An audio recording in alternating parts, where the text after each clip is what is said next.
the challenge for the Conservatives is not just the poll lead, but of course the risk that in some parts of the country, Reform takes some of their votes, making it easier for Labour to win. And then in other parts, in the southwest, the Liberal Democrats do the same thing. So the Conservatives face threats both from Reform and from the Liberal Democrats. And in each case, it will either mean the Liberal Democrats can win some seats or it makes it easier for Labour to win. Talks between the government and opposition parties over which bills to rush through before Parliament shuts down are ongoing.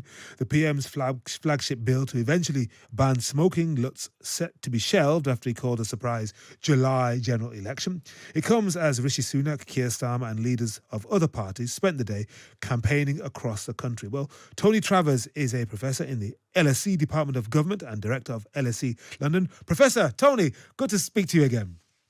Good to speak to you too. Good evening. Good evening to you. Okay, so just 24 or so hours into it, what kind of campaign do you think it's shaping up to be, or is it too early to tell? It's a bit early to tell. Obviously, the senior politicians have started to chase around the country, as they do. And that's definitely part of all British election campaigns, which have a sort of ritualised way of politicians approaching them. So there's sort of battle buses and soapboxes and then rather awkward party political broadcasts. And it's partly because the amount of money they can spend on general elections is enormously limited compared with, say, American elections. Well, that's all kicked off. Bit early to tell. Slightly difficult day, I thought, for Rishi Sunak yesterday with the launch of the election in the rain. But, to misquote, well, actually to quote the song that was being played in the background, one can only assume that things will get better from now on for him.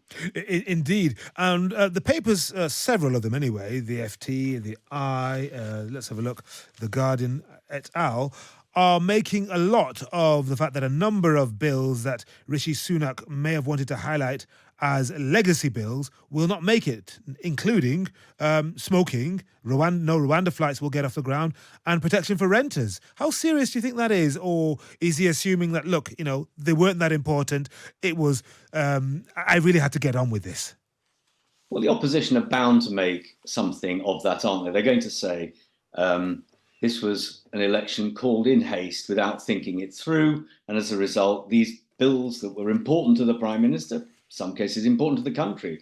Labour, after all, voted with the government, or at least supporting the Prime Minister about the smoking ban. But I think the challenge will really be from now on. I mean, I don't think there's a massive amount of attention paid to which bills finally go through, which don't, whether there's rent, changes in smoking and so on in the future. What they really, I think, will judge the campaign by is how politicians perform from now on, which is why, of course, the Prime Minister is out there challenging Keir Starmer to a series of televised election debates, which, of course, if you're a long way behind in the polls, which the Conservatives are, you would do because you've nothing to lose by holding a series of debates.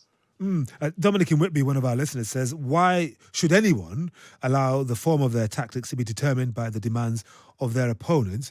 But the difficulty for Sir Keir Starmer and his team is that if he doesn't do a single debate, with Rishi Sunak and a presenter or a studio audience, Margaret Thatcher would have called him Frit. The British public would have said, well, you're chicken. Yes, and I think it's unlikely there won't be. It's interesting that this whole question of prime ministerial debates is a relatively new one, and it's almost every time it's made up as we go along.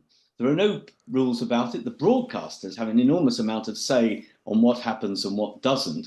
Remember, Theresa May famously was not enthusiastic about doing them. She was defending a lead, or at least when she started the election, a big lead back in 2017. And so if you're behind, you've nothing to lose by holding debates. If you're ahead, not much to gain. So I'd expect there will be one or more debates, but I'm sure Labour will seek to determine terms and conditions that make it more difficult for the Conservatives than just holding 6 debates between the Prime Minister and the Leader of the Opposition. And what about the more in common poll? The Times and we here at Times Radio have been quoting this all day, showing 44% support for Labour, 27% for the Conservatives, with Reform on 10%.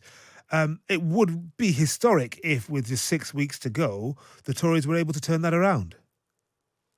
It would, and in fact, I think there's a poll with an even bigger lead for Labour out this evening. Yep. Against that backdrop, things can change. I mean, I mentioned the 2017 election where Theresa May went into it with a big lead, called the election thinking she'd win easily, and in the end scraped by and got in with actually only a minority government at the end of all of that, depended on the Democratic Unionists to govern. So things can shift in a general election, but such is the scale of the gap between the Conservatives and Labour, and it's been there for such a long time now, it does beg the question, much discussed in political circles, as to whether the electorate's just moved on. It's made its decision and it's moved on. The Conservatives will hope that that's not true, but I think these big poll leads, unless there's a sudden shift, then it looks as if the polls have been set consistently for some time and will remain so. But there may be one that starts to shift, and then everything would change. The dynamics of the election would change if the gap between the Conservatives and Labour narrowed in a big way. Yeah, I'm just looking at the front page of the Independent, Tony. It says here, Reform UK announces it is to field 630 candidates, while Farage bows out. And a number of Conservative MPs were asked today if they were breathing a sigh of relief because Nigel Farage will not be having a front stage role in this. He's going to be helping Donald Trump instead. But even without him, Reform did fairly well, not brilliantly, in the local elections. So maybe they don't need him. Yes, they did fairly well in those places where they stood in the local elections. They got a seat on the London Assembly. So I think the challenge for the Conservatives is not just the poll lead, but of course the risk that in some parts of the country, Reform takes some of their votes, making it easier for Labour to win. And then in other parts, in the southwest, the Liberal Democrats do the same thing. So the Conservatives face threats both from Reform and from the Liberal Democrats. And in each case, it will either mean the Liberal Democrats can win some seats or it makes it easier for Labour to win. So it's not just the poll lead, but the risk of tactical shifts which further diminish the Conservatives' vote share and seat capacity to win seats. Yeah. And famously, an American psephologist or a pollster said it was the economy stupid all those years ago. I think, was it James Carville? I think it was James Carville years ago in the state, a Democrat. We've been talking about defence on this programme, Tony, and if you look at some of the papers, they're talking about energy bills, Ofgem, and how much Labour would cost with green policies. But which are some of the other issues you think might capture the attention and might present more of a fault line than we imagine at the moment between the parties as we get into this 6-week campaign?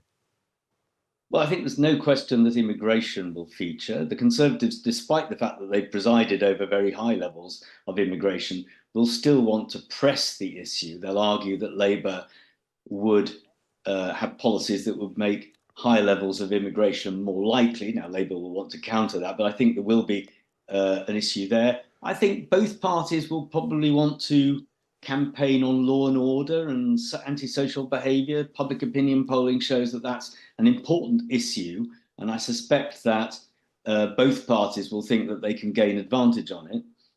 The condition of public services, Labour, I think, will want to go heavily on the fact that the NHS, parts of other public services, the railways, for example, need attention. So I think each party will try to single out issues that they think they can gain traction with and win popularity with the electorate about, and then try to push those. And we'll see a lot of, one day that the Labour Party will launch a big policy on one thing, another day the Conservatives on another, trying to win policy advantage by looking for policies that they think will strengthen their capacity to win votes. Indeed. Thank you very much, Professor Tony Travers from the Good London talk. School of Economics. Great to talk to you.